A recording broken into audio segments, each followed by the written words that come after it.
Hi, hello, my dear students. We are starting part 3 class of our chapter 4 Rights and Protection of Consumers.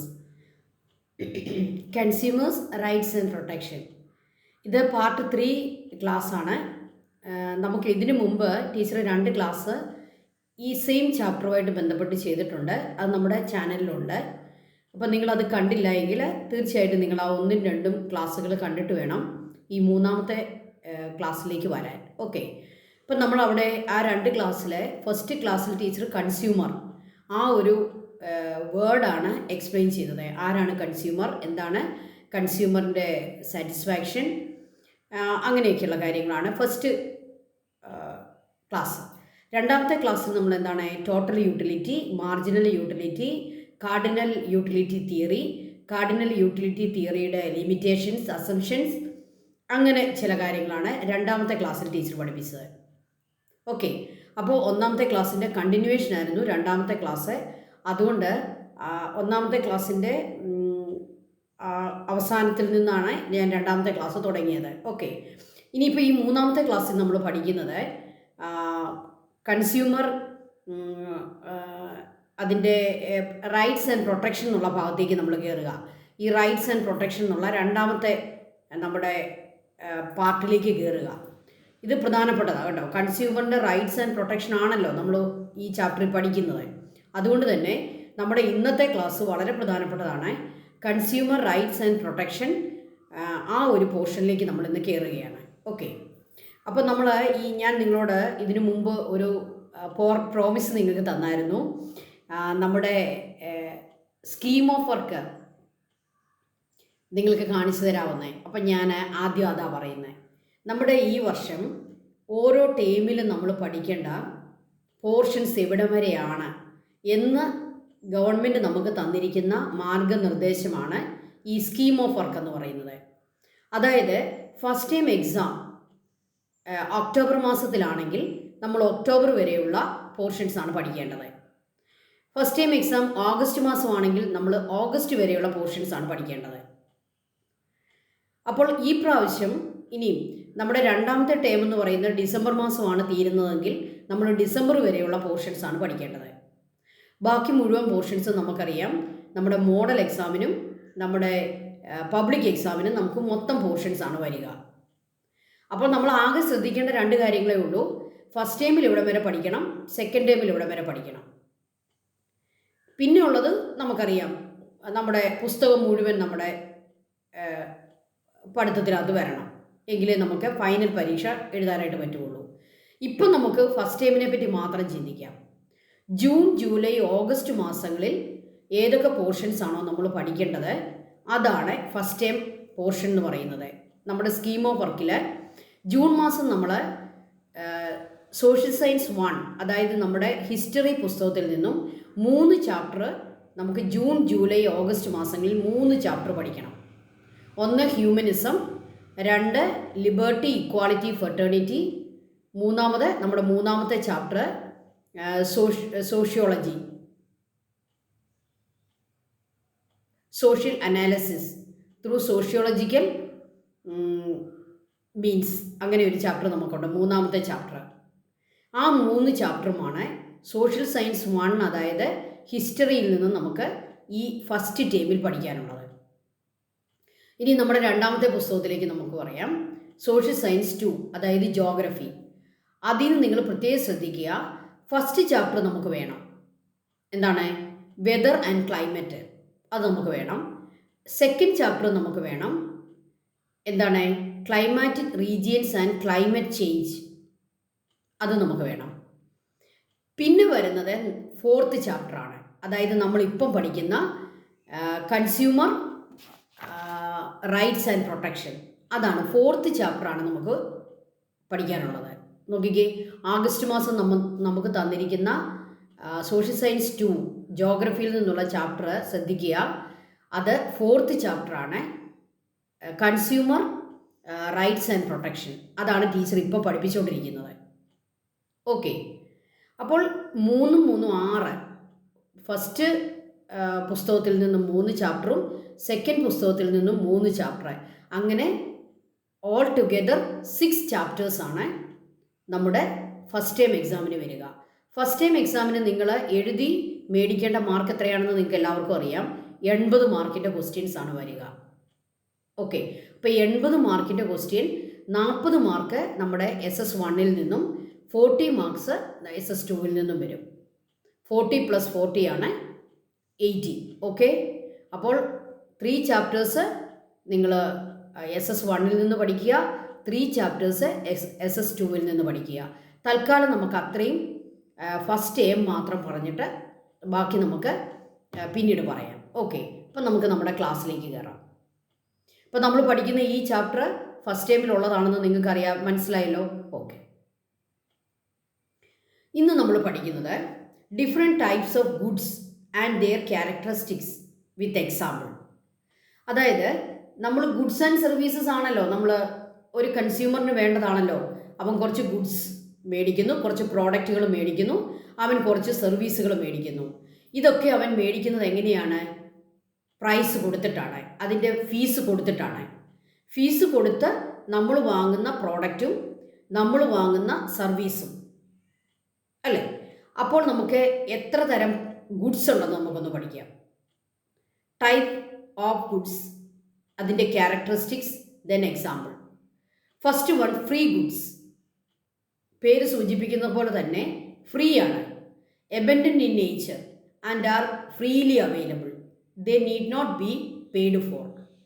Free goods എന്ന് പറയുന്നത് നേച്ചറിൽ free ആയിട്ട് നമുക്ക് available ആകുന്ന ഇഷ്ടം പോലെയുള്ള എബൻഡൻ്റ് ആയിട്ടുള്ള ചില ഗുഡ്സ് ഉണ്ട്.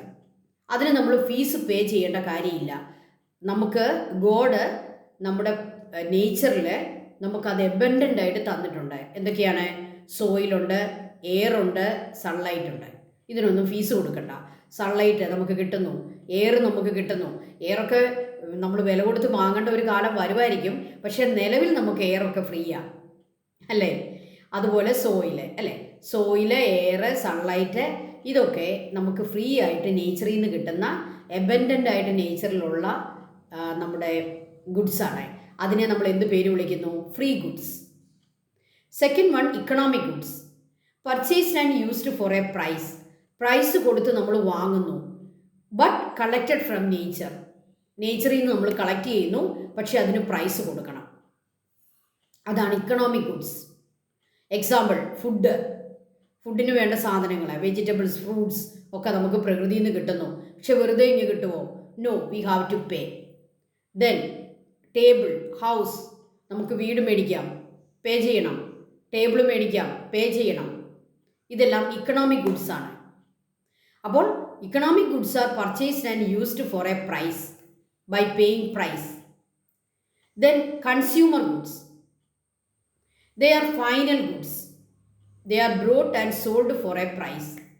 അതായത് ഒരു ഗുഡ് ഫൈനലായി.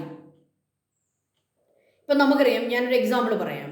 നമുക്ക് ഒരു ഡ്രസ്സ് മേടിക്കണം, നമുക്കൊരു ഫ്രോക്ക് മേടിക്കണം, നിങ്ങൾക്ക് ഇടാൻ വേണ്ടി ഒരു ഫ്രോക്ക് മേടിക്കണം. ആ ഫ്രോക്ക് ഉണ്ടാക്കണമെങ്കിൽ നമുക്കറിയാം, അതിന് നൂല് വേണം, അതിന് ബട്ടൺസ് വേണം, അതിന് മറ്റ് പല ഐറ്റംസും വെച്ചാണ് നമ്മളൊരു ഫ്രോക്ക് തയ്ക്കുന്നത്. ലേസ് വേണം, കാര്യങ്ങൾ ഒത്തിരി വേണം. പക്ഷേ ലേസും ആ ഓരോരോ പ്രോഡക്റ്റ് അല്ല ഇവിടെ ഉദ്ദേശിക്കുന്നത്, ഫൈനൽ ഗുഡ്സിനെയാണ്. അതായത് ആ ഫ്രോക്ക് തയ്ച്ച് വന്നു കഴിയുമ്പോഴുള്ള ഗുഡ്, ആ ഫ്രോക്ക് അത് പിന്നെ ഇട്ടാൽ മതി, നമുക്ക് എടുത്ത് വെയർ ചെയ്താൽ മതി. ആ ഒരു അവസ്ഥയിൽ എത്തിയ ഗുഡ്സിനെയാണ് നമ്മൾ എന്ത് പറയുക? കൺസ്യൂമർ ഗുഡ്സ് എന്ന് പറയുക. They are final goods. They are brought and sold for a price. വില കൊടുത്ത് വാങ്ങണം അല്ലേ, വെറുതെ നമുക്ക് കിട്ടുകയില്ല. അപ്പോൾ കൺസ്യൂമർ ഗുഡ്സ് എന്ന് പറയുന്നത് ഫൈനൽ പ്രോഡക്ട്സ് ആണ്. ബുക്ക്, ബാഗ്, ടേബിള്, ഫ്രോക്ക് എല്ലാം അതിന് എക്സാമ്പിളാണ്. Then next item, capital goods. It is A physical product which is used in the production of another product. അതായത് ഈ ക്യാപിറ്റൽ ഗുഡ്സ് എന്ന് പറയുന്നത് വെച്ച് നമുക്ക് വേറൊരു പ്രോഡക്റ്റ് ഉണ്ടാക്കാം. They are products which we can used to make another product. ഇതൊരു product ആണ്, പക്ഷേ ഈ പ്രോഡക്റ്റ് വെച്ച് നമുക്ക് എന്ത് ചെയ്യാം? വേറൊരു പ്രോഡക്റ്റ് ഉണ്ടാക്കാം. എക്സാമ്പിൾ എന്താണ്? മിനറൽസ്. മിനറൽസ് ഇപ്പം നമുക്കറിയാം ബോക്സൈറ്റ് അല്ലേ, അത് വെച്ച് അലൂമിനിയം ഉണ്ടാക്കാം. അയൺ വെച്ച് സ്റ്റീല് അങ്ങനെയുള്ള എന്തെങ്കിലുമൊക്കെ ഉണ്ടാക്കാം. അതുപോലെ ഗോൾഡ് ഒരു മിനറലാണ്, അത് അങ്ങനെ തന്നെ ഒരു പ്രോഡക്റ്റാണ്. പക്ഷേ ആ ഗോൾഡ് വെച്ച് നമുക്ക് ഓർണമെൻറ്റ്സ് ഉണ്ടാക്കാം. അപ്പോൾ ഒരു പ്രോഡക്റ്റ് വെച്ച് മറ്റൊരു പ്രോഡക്റ്റ് നമുക്ക് ഉണ്ടാക്കാൻ പറ്റുമെങ്കിൽ ആ ആദ്യത്തെ പ്രോഡക്റ്റിനെയാണ് നമ്മൾ എന്ത് പറയുക, ക്യാപിറ്റൽ ഗുഡ്സ് എന്ന് പറയുക. Example minerals, machinery, factory. Machinery നമുക്കറിയാം ഒരു പ്രോഡക്റ്റ് അല്ലേ, നമ്മളൊരു മെഷീൻ മേടിക്കുന്നു, ഒരു ഡ്രയർ മേടിക്കുന്നു. എക്സാമ്പിൾ ആ ഡ്രയർ വെച്ച് നമ്മൾ എന്ത് ചെയ്യുന്നു, നമുക്ക് ഫ്രൂട്ട്സൊക്കെ ഡ്രൈ ചെയ്ത് നമുക്കത് പാക്കറ്റിലാക്കി കൊടുക്കാം. അപ്പോൾ ഡ്രയർ എന്ന് പറയുന്ന ആ ഒരു പ്രോഡക്റ്റ് വേറൊരു പ്രോഡക്റ്റ് ഉണ്ടാക്കാൻ നമ്മളെ സഹായിക്കും. Yes. So machineries, factories all are capital goods. Then next one is durable goods. Things that last for a long time. Durability. We are already studied about this durable goods എന്ന് പറഞ്ഞാൽ എന്താണ്? Long time നമുക്ക് ഉപയോഗിക്കാൻ പറ്റുന്ന ഗുഡ്സിനെയാണ് durable goods എന്ന് പറയുക. അതായത് ഒരു 20, 25, 30, 35 ഇയേഴ്സൊക്കെ നമുക്കത് ഉപയോഗിക്കാൻ പറ്റും. ഹൗസ്, നമ്മുടെ വീടൊക്കെ നമ്മൾ വൃത്തിയായിട്ട് പണിതാൽ നമുക്കൊരു 10-50 കൊല്ലമൊക്കെ ഒരു വീട്ടിൽ താമസിക്കുക അല്ലേ, ഒരു 50 ഇയേഴ്സൊക്കെ ഒരു വീട് പോകും. അപ്പോൾ അതൊരു ഡ്യൂറബിൾ ഗുഡാണ്. വെഹിക്കിൾസ്, നമ്മളൊരു വണ്ടി മേടിച്ചാൽ നമുക്കൊരു 10-20 കൊല്ലം സൂക്ഷിച്ച് ഉപയോഗിച്ചാൽ നമുക്ക് ഉപയോഗിക്കാം. അപ്പോൾ ഒരു 20 ഇയേഴ്സൊക്കെ നമുക്ക് ഉപയോഗിക്കാം. അത് ഡ്യൂറബിളാണ്. ഒരു ഫാക്ടറി പണിതാലോ അതും ഡ്യൂറബിൾ ഗുഡാണ്, കുറേ കാലം നമുക്ക് ഉപയോഗിക്കാം. So things that last for a long time are called durable goods. Then non durable goods. അപ്പോൾ അതിൻ്റെ ഓപ്പോസിറ്റ് ആണെന്ന് മനസ്സിലായല്ലോ. For a short time we can use non durable goods for a short time. Short ടൈമിലേക്കേ ഉപയോഗിക്കാൻ പറ്റത്തുള്ളൂ. Brush എത്ര നാൾ ഉപയോഗിക്കും? 1 month ഒക്കെ ഉപയോഗിക്കാൻ പറ്റുള്ളൂ. നമ്മുടെ എന്താണ് സാൻഡൽസ്, നമ്മുടെ ചെരുപ്പ് അല്ലേ, 2-3 month ഒക്കെ ഉപയോഗിക്കാം. ദെൻ ക്ലോത്ത്സ്, നമ്മളൊരു ഉടുപ്പൊക്കെ മേടിച്ചാൽ എത്ര നാൾ ഉപയോഗിക്കും? ഒരു 6 month ഒക്കെ ഉപയോഗിക്കാൻ പറ്റുള്ളൂ ക്ലോത്ത്. മിൽക്ക് എന്ന് പറയുന്നത് 24 hours ഒക്കെ നമുക്ക് ഉപയോഗിക്കാൻ പറ്റുള്ളൂ.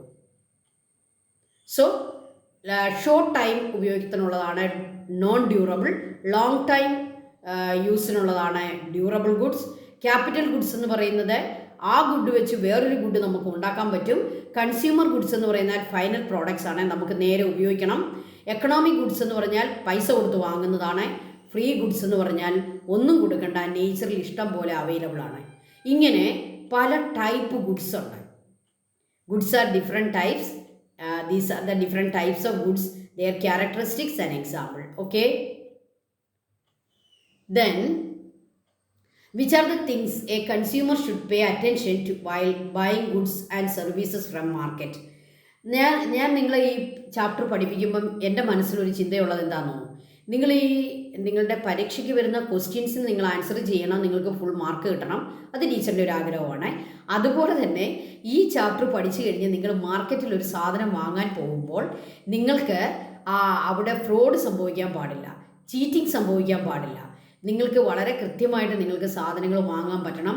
നിങ്ങളൊരു കൺസ്യൂമർ എന്ന നിലയിൽ നിങ്ങൾ ബുദ്ധിപൂർവ്വം നിങ്ങൾക്ക് വാങ്ങാൻ പറ്റണം. അതിനോട് നിങ്ങളെ പ്രാപ്തരാക്കാൻ വേണ്ടി കൂടിയാണ് ഞാനിത് പഠിപ്പിക്കുന്നത്. അപ്പോൾ നമ്മൾ മാർക്കറ്റിൽ ഒരു പ്രോഡക്റ്റ് വാങ്ങാൻ പോകുമ്പോൾ, ഒരു ഗുഡ്സ് വാങ്ങാൻ പോകുമ്പോൾ, സർവീസ് വാങ്ങാൻ പോകുമ്പോൾ നമ്മുടെ മനസ്സിൽ എന്തെല്ലാം കാര്യങ്ങളുണ്ടായിരിക്കണം? What are the things a consumer should pay attention while buying goods and services from market? First one, quality of the product. Then expiry date, അത് നോക്കിയേ നിങ്ങൾ സാധനങ്ങൾ വാങ്ങാവുള്ളൂ, എക്സ്പയറി. ദെൻ പ്രോഡക്റ്റ് ഇൻഫർമേഷൻ, കവറിൽ ഉള്ള സാധനങ്ങളാണെങ്കിൽ ആ പ്രോഡക്റ്റിൻ്റെ ഇൻഫർമേഷൻ, ഇതിനകത്ത് ഇന്ന ഐറ്റങ്ങളുണ്ട്, ഇത് വെജാണോ നോൺ വെജാണോ, അതിനകത്ത് എന്തൊക്കെ കാര്യങ്ങൾ ആഡ് ചെയ്തിട്ടുണ്ട്, അത് നമ്മുടെ ഹെൽത്തിന് ഇഷ്യൂസ് ഉണ്ടാക്കുന്നതാണോ, അതിനകത്ത് എത്ര ഫാറ്റ് ഉണ്ട്, എത്ര കലോറി ഉണ്ട്, എത്ര മിനറൽസ് ഉണ്ട്, എത്ര വൈറ്റമിൻസ് ഉണ്ട്, ഈ ഒരു ഇൻഫർമേഷനാണ് പ്രോഡക്റ്റ് ഇൻഫർമേഷൻ. ആ ഇൻഫർമേഷൻ നമുക്ക് കിട്ടിയിരിക്കണം. ഓക്കെ. ദെൻ ക്വാണ്ടിറ്റി, അതിനെത്രയുണ്ട്, 1 kg ആണോ, 1/2 kg ആണോ, 100 gram ആണോ, അതിൻ്റെ quantity. Then durability, long time യൂസിന് പറ്റുമോ, ഷോർട്ട് ടൈം യൂസേ ഉള്ളോ, ഇത് 6 month ഉപയോഗിക്കാൻ പറ്റുമോ, 1 year ഉപയോഗിക്കാൻ പറ്റുമോ. ചില സാധനങ്ങളൊക്കെ നമ്മൾ മേടിക്കുമ്പം, നമ്മളിപ്പോൾ ക്രീമൊക്കെ പോലെയുള്ള സാധനങ്ങൾ മേടിക്കുമ്പോൾ നമ്മളതിൻ്റെ ഡ്യൂറബിലിറ്റി നോക്കണം. ചിലതൊക്കെ വളരെ പെട്ടെന്ന് അതിൻ്റെ ഡ്യൂറബിലിറ്റി തീരുന്നതാണെങ്കിൽ നമ്മുടെ പ്രോഡക്റ്റ് തീർന്നില്ലെങ്കിൽ നമ്മളത് കളയേണ്ടി വരും. അപ്പോൾ നമ്മൾ അങ്ങനെയുള്ള പ്രോഡക്റ്റ്, നല്ല വില കൊടുത്ത് വാങ്ങുന്ന പ്രോഡക്റ്റിൻ്റെ ഡ്യൂറബിലിറ്റിയൊക്കെ നമ്മൾ നോക്കണം. ദെൻ റിലയബിലിറ്റി, എത്രമാത്രം അത് വിശ്വസനീയമാണ്, അതിൻ്റെ ബ്രാൻഡ് ഏതാണ്. ദെൻ നെക്സ്റ്റ് വൺ, ഇലക്ട്രോണിക് സാധനങ്ങൾ മേടിക്കുമ്പോൾ നമ്മൾ വളരെ ശ്രദ്ധിക്കേണ്ട ഒരു കാര്യമാണ് warranty. 2 years warranty, 5 years warranty, 10 years warranty നോക്കി വേണം നമ്മൾ വാങ്ങാൻ. ദെൻ പ്രൈസ്, അത് വളരെ പ്രധാനപ്പെട്ടതാണ്. പലപ്പോഴും നമ്മൾ ശ്രദ്ധിക്കാത്ത ഒരു കാര്യമാണ് പ്രൈസ്. നമ്മൾ സാധനം ഇഷ്ടപ്പെട്ടാൽ നമ്മൾ ആ സാധനം ഇനി വാങ്ങുക, അതിൻ്റെ പ്രൈസ് നോക്കാറില്ല. പക്ഷേ you have to pay attention to price. Okay, ആ പ്രൈസിനുള്ള ഐറ്റം ഉണ്ടോ എന്ന് നമ്മൾ നോക്കണം. ദെൻ സേഫ്റ്റി, ചില സാധനങ്ങളുടെ സേഫ്റ്റി നോക്കാതെ നമ്മൾ വാങ്ങുകയേ ചെയ്യല്ലേ. For example vehicles, electronic equipments ഒക്കെ സേഫ്റ്റി നോക്കണം. നമ്മൾ വെഹിക്കിൾസ് ഒക്കെ വാങ്ങുമ്പോൾ ഒരു ആക്സിഡൻറ്റ് ഉണ്ടായാൽ നമുക്ക് പ്രൊട്ടക്ഷൻ കിട്ടുമോ, സേഫ് ആണോ നമ്മൾ, അങ്ങനെയുള്ള കാര്യങ്ങളോട് നമ്മൾ ശ്രദ്ധിക്കണം. അപ്പോൾ ഇത്രയും കാര്യങ്ങളാണ് ഒരു കൺസ്യൂമർ ഒരു ഗുഡ്സ് സർവീസ് വാങ്ങുന്നതിന് മുമ്പ് we have to pay attention. All these things: quality, expiry, product information, quantity, durability, reliability, warranty, price, safety. Okay? Then next, what are the basic things a consumer need to know before purchasing goods and services? Goods and services വാങ്ങുന്നതിന് മുമ്പ് ഒരു consumer എന്തൊക്കെ കാര്യങ്ങളാണ് ബേസിക്കായിട്ട് ചിന്തിക്കേണ്ടത്? നമ്മളിപ്പം പറഞ്ഞതൊക്കെ തന്നെയാണ്, എന്നാലും നമുക്കൊന്ന് ലിസ്റ്റ് ചെയ്യാം. Quality of the product and service, അല്ലേ? നമ്മളൊരു ഡെന്റിസ്റ്റിനെ കാണാൻ പോവുകയാണെങ്കിൽ സർവീസിൻ്റെ കാര്യം ടീച്ചർ പറയാത്തതുകൊണ്ടൊന്ന് പറയാം.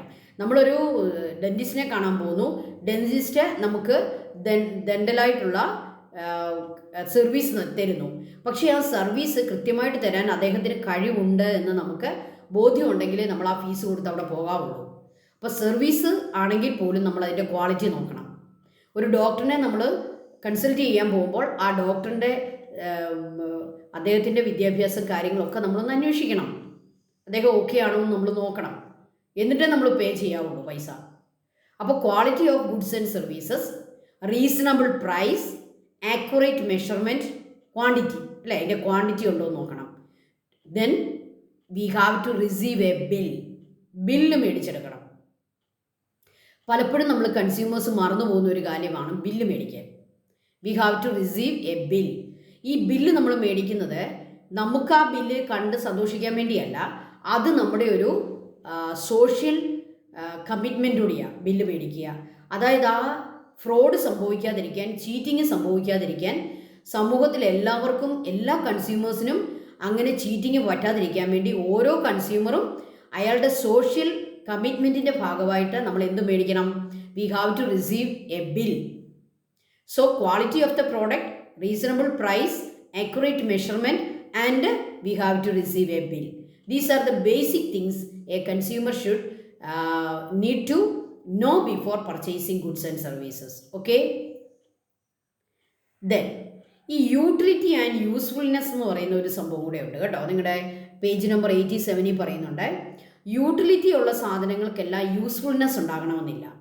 ഫോർ എക്സാമ്പിൾ ഇവർ തന്നിരിക്കുന്നത് സിഗരറ്റ് യൂട്ടിലിറ്റി ഉണ്ടായിരിക്കും, നല്ല ബ്രാൻഡ് സിഗരറ്റ് ആയിരിക്കും, യൂട്ടിലിറ്റി ഉണ്ടായിരിക്കും, പക്ഷേ അതിന് യൂസ്ഫുൾനെസ് ഇല്ല. സിഗരറ്റിൻ്റെ പാക്കറ്റിൽ തന്നെ അത് കൊടുത്തിട്ടുണ്ട്, ഈ സിഗരറ്റ് ഉപയോഗിക്കുന്നത് it is injurious to your health.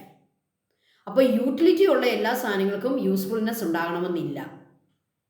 Okay, ഇനി നമുക്ക് വളരെ പ്രധാനപ്പെട്ട ഒരു സംഭവത്തിലേക്ക് പോകാം. What is GST means goods and service tax. നമ്മുടെ രാജ്യത്ത് 2017 വന്ന ഒരു പ്രത്യേക ടാക്സേഷൻ പോളിസിയാണ് GST. ജി എന്ന് പറഞ്ഞാൽ ഗുഡ്സ്, എസ് എന്ന് പറഞ്ഞാൽ സർവീസ്, ടി എന്ന് പറഞ്ഞാൽ ടാക്സ്. അപ്പോൾ എങ്ങനെയാണ് അത് പറയേണ്ടത്? Goods and service tax. GST means goods and service tax.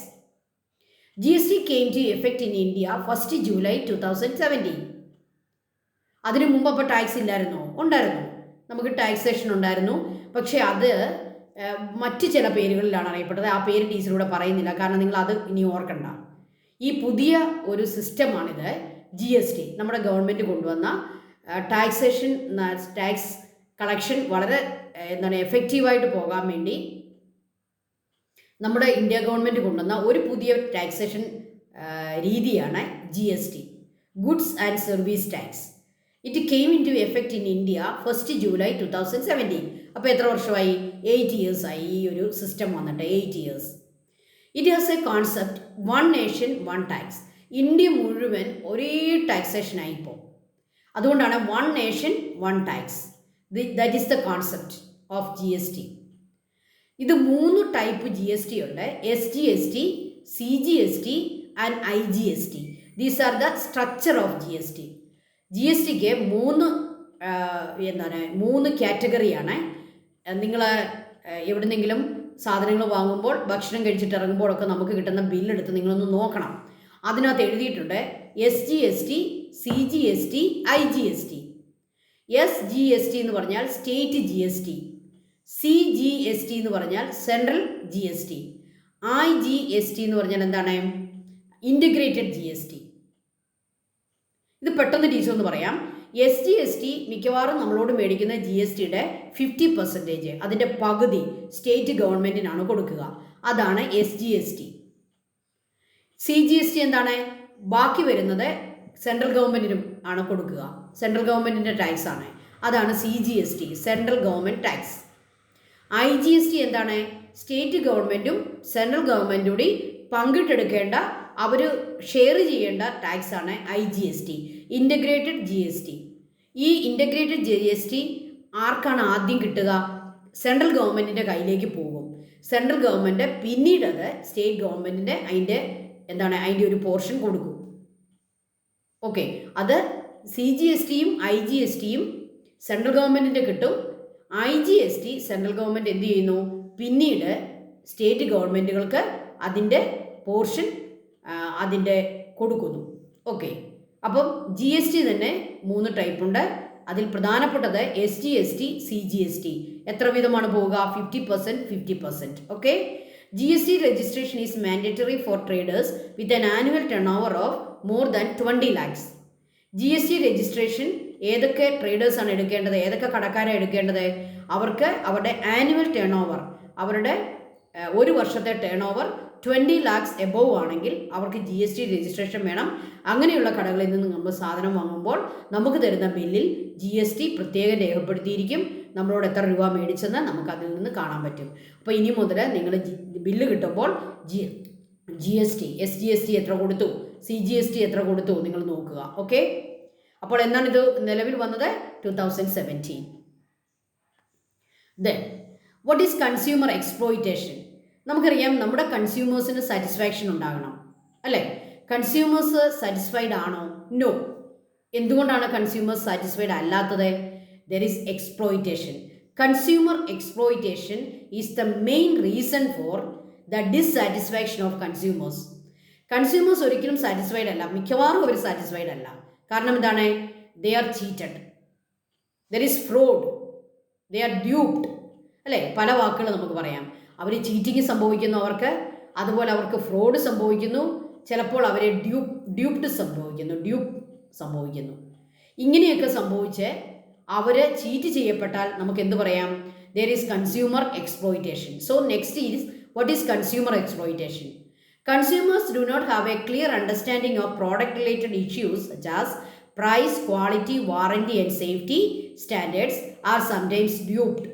അപ്പോൾ ഒരു കൺസ്യൂമറിനെ ഒരു സാധനത്തിൻ്റെ പ്രൈസ്, ക്വാളിറ്റി, വാറണ്ടി, സേഫ്റ്റി തുടങ്ങിയ സ്റ്റാൻഡേർഡുകളെ സംബന്ധിച്ച് വലിയ ബുദ്ധിയില്ലെങ്കിൽ, വലിയ ഇൻഫർമേഷൻ ഇല്ലെങ്കിൽ, അയാൾക്ക് അതിനെപ്പറ്റി നോളജ് ഇല്ലെങ്കിൽ എന്ത് സംഭവിക്കും? അതെല്ലാം ഡ്യൂപ്ഡ് ചെയ്യപ്പെടാം. ക്വാളിറ്റി ഡ്യൂപ്റ്റ് ചെയ്യപ്പെടാം, പ്രൈസ് ഡ്യൂപ്പ് ചെയ്യപ്പെടാം, വാറണ്ടി, സേഫ്റ്റി ഇതെല്ലാം ഡ്യൂപ്ഡ് ആകാം. എന്താണ് അതിൻ്റെ അർത്ഥം? അതിലെല്ലാം നമ്മളെ കബളിപ്പിക്കാം. പ്രൈസ് കൂട്ടി വെക്കും.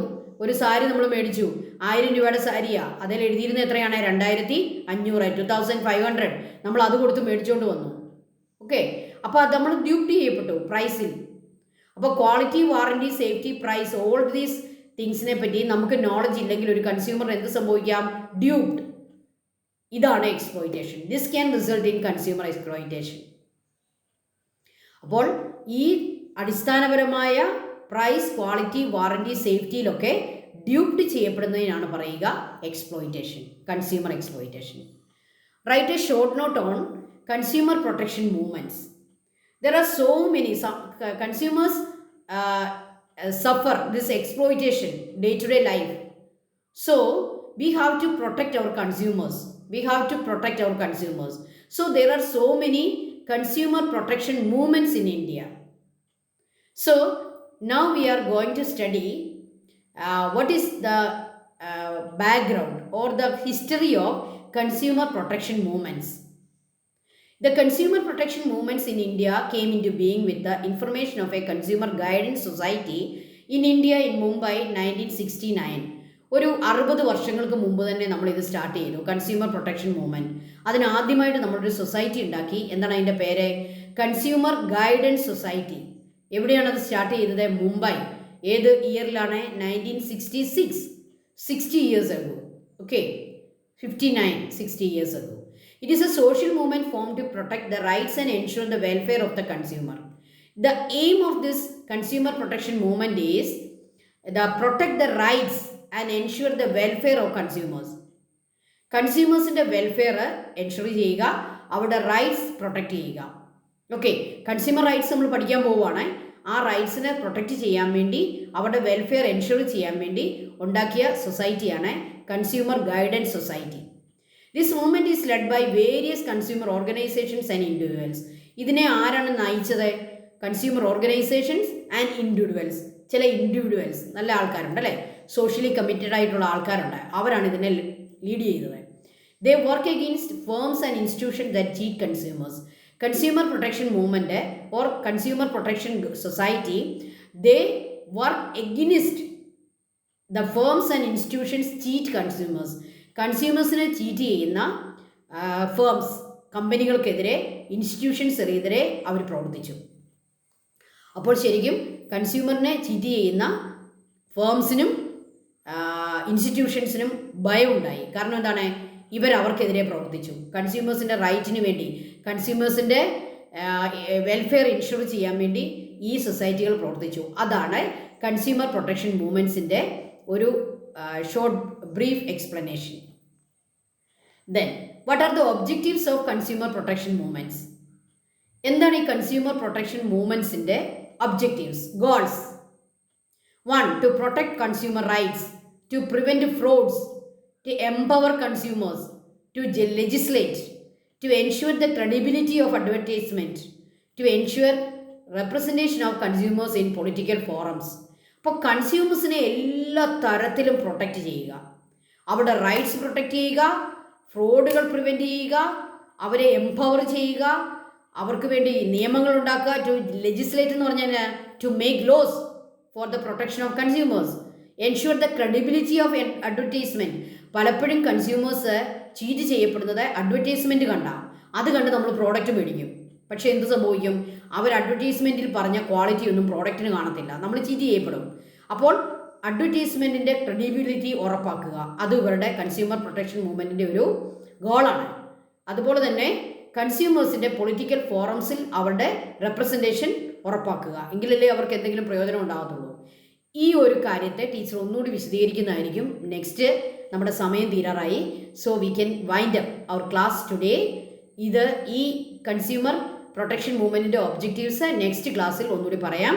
Thank you children, thank you so much, thank you. May God bless you all. നമ്മുടെ ചാനൽ കാണുകയും സബ്സ്ക്രൈബ് ചെയ്യുകയും നെക്സ്റ്റ് ക്ലാസ്സിന് വേണ്ടി വെയിറ്റ് ചെയ്യുകയും ചെയ്യുക. Thank you all.